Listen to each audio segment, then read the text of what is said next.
నమస్కారం బీఆర్కే భక్తి ప్రేక్షకులందరికీ స్వాగతం. నేను మానస. ఈరోజు మనతో పాటు ఉన్నారు Shri Matangi Rajashyamala charitable trust founder and chairman Brahmashri Vennampalli Nishanth Sharma Avadhani గురుగారు ఉన్నారు. గురుగారిని అడిగి మనకున్న సందేహాలను నివృత్తి చేసుకుందాం. నమస్కారం గురుగారు. మహాదేవ. గురుగారు, మన హిందూ సాంప్రదాయం ప్రకారం మనం కుంకుమ బొట్టు పెట్టుకుంటాం. అసలు కుంకుమ పెట్టుకోవడం వల్ల మనకు కలిగే ఫలితం ఏంటి? కుంకుమ యొక్క విశిష్టత ఏంటి అసలు? సాధారణంగా ప్రతి ఒక్కరము కుంకుమ అనేది ధరించాలి. ఎందుకోసము? పూర్వము ఆడవాళ్ళని చూసారా మీరు ఎవరైనా? బొట్టు ఎంత పెద్దగా ఉండేది? ₹1 బిళ్ళంతా ఇంత పెద్ద సైజుగా పెట్టేది, అవునా? రాను రాను ఏంటి అని అంటే ఒక ఫ్యాషన్ అనేటువంటిది అలవాటయ్యి చిన్న చుక్కలాగా పెట్టుకోవడం మొదలుపెట్టారు, అవునా కాదా? చిన్న చుక్క నీలాగా, అవునా? అలా పెట్టుకుంటున్నారు. పెట్టుకునేసరికి ఏమవుతున్నది? వాళ్ళ ఒంటికి తెలవకుండా, వాళ్ళకే తెలవకుండా కొన్ని దిష్టి దోషాలు, నరఘోషం అనేది వాళ్ళకు బాగా పడుతుంది. అసలు బొట్టెందుకు పెట్టుకోవాలి? మనకు దిష్టి అనేది తాకకుండా. నువ్వు ఎప్పుడైనా బొట్టు పెట్టుకున్నప్పుడు చూడరా తల్లి, కొంచెం పెద్దగా బొట్టు పెట్టుకున్నాక నువ్వు మామూలుగా వ్యవస్థ ఉదయం నుంచి సాయంత్రం వరకు వాడికి ఒక స్వెట్ రాదు. స్వెట్ అంటే చెమట, అవునా? చెమట రాదు, ఏమీ రాదు. కానీ పెట్టుకున్న బొట్టు ఇలా కింద రాలి పడుతూ ఉంటుంది ఒక్కొక్కసారి. ఎందుకోసమో తెలుసా? అది లేదు గురుగారు. ఎదుటి వ్యక్తి కళ్ళు అనేది ఎప్పుడైతే నీ మీద పడుతుందో, ఎదుటి వ్యక్తి కళ్ళు నరఘోష అనేటువంటిది నీ శరీరానికి తాకుతుందో, అప్పుడు ఆ దిష్టి అనేటువంటిది ఆ కుంకుమ వల్ల కింద పడుతూ ఉంటుంది. విన్నావా? ఆ కుంకుమ పెట్టుకుంటే మనకు ఎటువంటి దోషము అనేటువంటిది ఉండదు. మొదలు ఈ చిన్నగా పెట్టుకోవడం మానేసి పెద్దగా పెట్టుకోవాలి. పెద్దగా పెట్టుకుంటే ఏంటి? మనకు పడే దరిద్ర నివారణ జరుగుతుంది, ఒకటి. రెండవది, కుంకుమాలు అనేది చాలా రకాలు కూడా ఉన్నాయి తల్లి. కొంతమంది ఆరోగ్య స్థితిగతుల్లో ఉండడానికి కోసము, అన్ని రకాలుగా ఉండడానికి మొగిలి రేకుల కుంకుమ, పసుపు కలిపిన కుంకుమ, ఇవి రెండు ఏంటంటే దేవతార్చనలో వాడిన తర్వాత మనం పెట్టుకోవాలి. దేవతార్చన అంటే భగవంతులకు పూజలు చేసేది. తర్వాత శ్రీచక్రారాధనలో కుంకుమ వేసినటువంటి కుంకుమాలు ఏవైతే ఉంటాయో అవి ధరించాలి. దానివల్ల, ఎందుకంటే పూజ చేసింది కాబట్టి మనం పెట్టుకుంటే ఏంటి? థాట్స్, చండాలపైన ఆలోచనలను తీసేసి మంచి ఆలోచనలు అనేటువంటిది మన శరీరానికి వస్తుంది. ఆరావళి కుంకుమ, నాగసింధూరం అని ఇంకో కుంకుమాలు ఉన్నాయి. ఆరావళి కుంకుమ, ఈ నాగసింధూరాన్ని పెట్టుకుంటే సర్పదోష నివారణ. ప్రతిరోజు అంటే కొంతమంది అంటారు, అయ్యా నాకు పాములు ఊరికే కలలోకి వస్తున్నాయి, నాకు ఈ సర్పదోషం ఉన్నది, నేను పూజలు చేసుకున్నా, ఇవి చేసుకుంటున్నా, కాస్త ఇంకా మంచి ఫలితాలు కూడా కావాలి అని అంటే నాగసింధూరాన్ని ధరించాలి. ఆరావళి కుంకుమ దేనికోసము? శరీరంలో ఉండేటువంటి కృత్సకా దోషాలు, కృత్సక అంటే నరాల బలహీనత, అటువంటి కొన్ని దోషాలు ఉంటాయి. అట్టి దోషాలు పోవాలి అని అంటే ఆరావళి కుంకుమ మాత్రమే పెట్టుకోవాలి. ఆరావళి కుంకుమ మాత్రమే పెట్టుకోవాలి.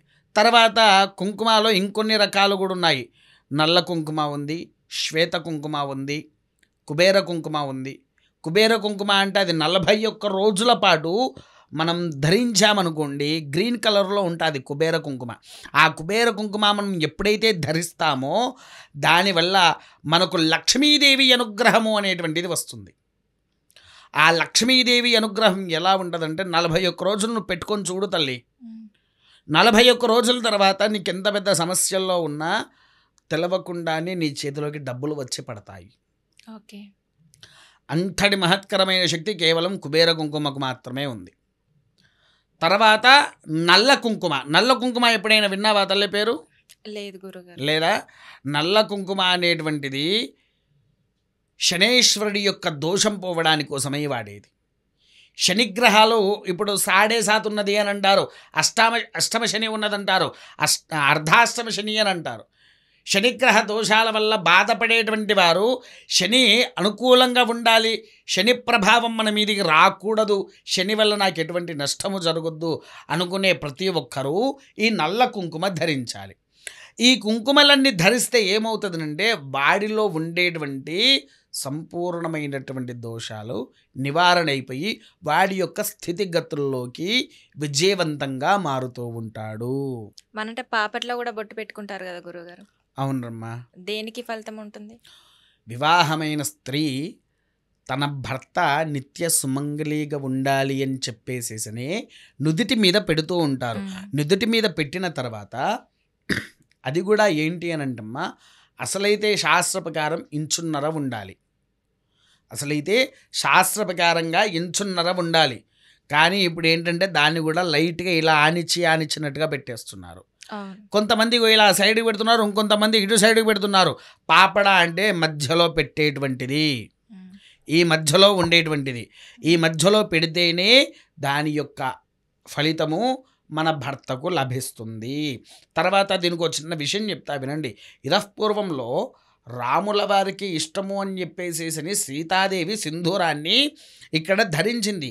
ధరించినప్పుడు సీతమ్మ అసలైతే ఇక్కడ కుంకుమ పెట్టాలి కదా, నీవు ఎందుకు సింధూరాన్ని ధరించావు అని చెప్పేసేసి రాముల వారిని హనుమంతుల వారు సీతాదేవిని ప్రశ్నిస్తే హనుమంతుల వారు సీతాదేవి అప్పుడు చెప్తున్నది, నాయనా రాముల వారికి సింధూరము అంటే చాలా ఇష్టము, సింధూరము సుగంధము అంటే వారికి చాలా ఇష్టము, అందుకోసమే దీన్ని నేను పెట్టుకుంటున్నా అని చెప్పేశారంటే అప్పుడు హనుమంతుల వారు ఏం చేశారో తెలుసా, సీతాదేవి రాముల వారు భద్రంగా ఉండడానికి తన నిదుటి మీద పెట్టుకుంటే నా రాముడు నా యొక్క దేవుడు ఆయన ఇంకా భద్రంగా ఉండాలంటే నేనేం చెయ్యాలని సింధూరంలో పచ్చకర్పూరమును నెయ్యి కలిపేసేసి తన శరీరానికి మొత్తము రాసుకున్నాడు. విన్నారా? అంటే ఆడవాళ్ళు ఈ పాపడిలో పెట్టుకునేటువంటి బొట్టు ఏదైతే ఉంటుందో అది కేవలము తన భర్త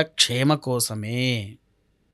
అందుకోసమే కేవలం అది కూడా చూడండి, వివాహమైన స్త్రీ మాత్రమే పెడతాది, వివాహం కాని స్త్రీలు ఎవరు పెట్టరు.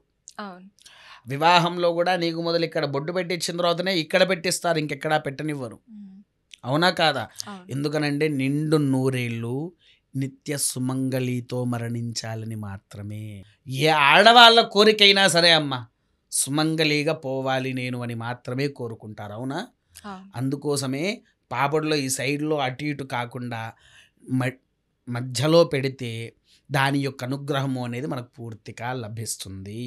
ఒక సందేహం గురువుగారు, మనం ఎదుటి వాళ్ళకు పెట్టేటప్పుడు ఏ వేలుతో పెడితే బాగుంటుంది, అలాగే మనం పెట్టుకునేటప్పుడు ఏ వేలుతో పెట్టుకోవాలి గురుగారు? అమ్మా ఎప్పుడైనా సరే ఈ వేళ్ళు మనకు విజయాన్ని అందిస్తుంది. అందుకోసమే కొంతమంది ఇలా తీసి పెడుతూ ఉంటారు.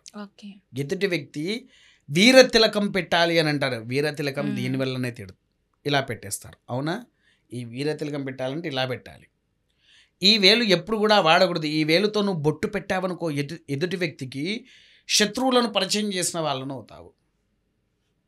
శత్రువులు అనేటువంటి వాడి ఇంటికి పెరుగుతూ ఉంటారు. అదే ఈ వేలుతో నువ్వు బొట్టు పెట్టావనుకో వాడి ఇంటికి లక్ష్మీదేవి అనుగ్రహం వస్తున్నట్టు అన్నాడు. ఇక ఈ వేలుతో పెట్టంగా మీరు ఎవరిని చూసుండరు, చూడలేదు. కాకపోతే ఈ వేలుతో బొట్టు పెడితే ఖచ్చితంగా మృత్యుహాని వస్తున్నది అనేది మాత్రం అర్థం. అందుకోసమే పూజకైనా సరే బొట్టు పెట్టడానికైనా ఈ 2 వేలు నిషేధము. దీన్ని మనకు సనాతన ధర్మంలో ఈ 3 వేలు ఇలా కలిపితే దీన్ని ఏమంటారో తెలుసారా తల్లి? ఆవుముఖము అని చెప్పేసి అని అంటారు. అందుకోసమే మనం ప్రాణాయామం చేసినా ఇదే 3 వేళ్లతో చెయ్యాలి. భగవంతుల వారి మీద అక్షతల పుష్ప హలిత కుంకుమాలు అంటే పసుపు కుంకుమాలు గంధము వస్త్రము ఏది వెయ్యాలన్నా ఈ 3 వేళ్లతో చేస్తే వాళ్ళ ఇంట్లో కూడా శుభ ఫలితాలు వస్తుంది. అందుకోసమే పూజలకైనా బొట్టులకైనా ఈ 2 వేలు నిషేధము. ఈ 3 వేళ్ళు మాత్రమే వాడితే వారికి సకల భోగ భాగ్యాలు కూడా వారి యందున చేరుతూ ఉంటాయి. ఓకే గురుగారు, చాలా చక్కగా వివరించారు కుంకుమ యొక్క విశిష్టత గురించి. ధన్యవాదాలు. మహాదేవ.